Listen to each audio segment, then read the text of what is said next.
Szeretettel üdvözlök mindenkit, Palotás János vagyok.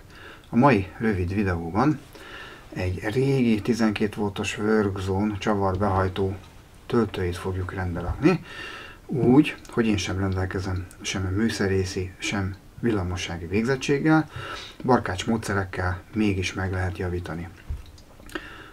A videóban én már nem köszönök vissza, úgyhogy elbúcsúzom. Ha tetszett a videó a végén, akkor kérlek lájkold, ha szeretnél még ilyet látni, akkor kérlek iratkozz föl. Nézzük a javítást.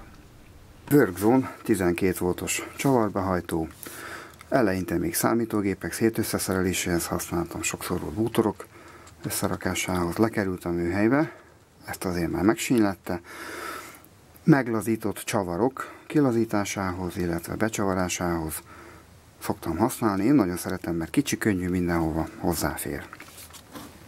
Szerettem volna feltölteni az akkumulátorát.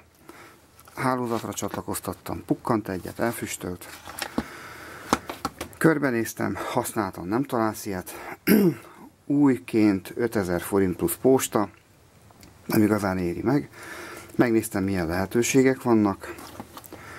AliExpressen direktbe lítium-ion akkumulátorokhoz gyártott töltők vannak. A lítium-ion akkumulátornak a feszültség értékei mások és a töltési karakterisztikája, tehát ezért van.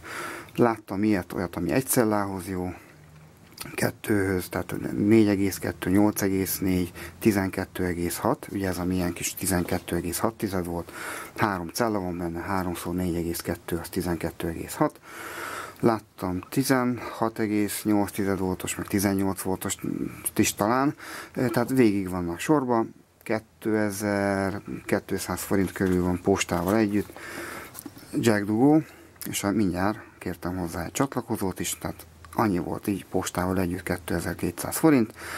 Ezt fogom beleszerelni majd a töltőbe, hozzáforrasztjuk a csatlakozókhoz, és ezzel a töltővel próbáljuk megtölteni. Nézzük meg, hogy ez a töltő mekkora feszültséget ad, hogyha hálózatra csatlakoztatom.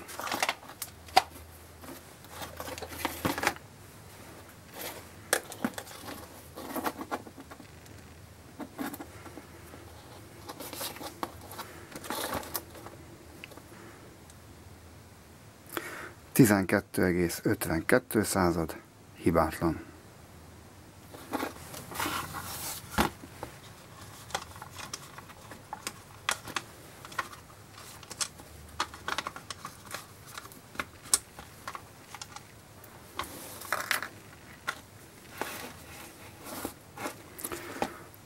Ott is látszik az égésnyoma, itt is látszik az égésnyoma.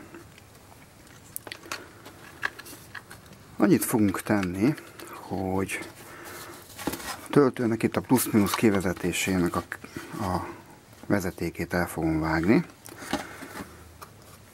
Polaritás helyesen hozzá fogom forrasztani ehhez a jack dugó ajzathoz.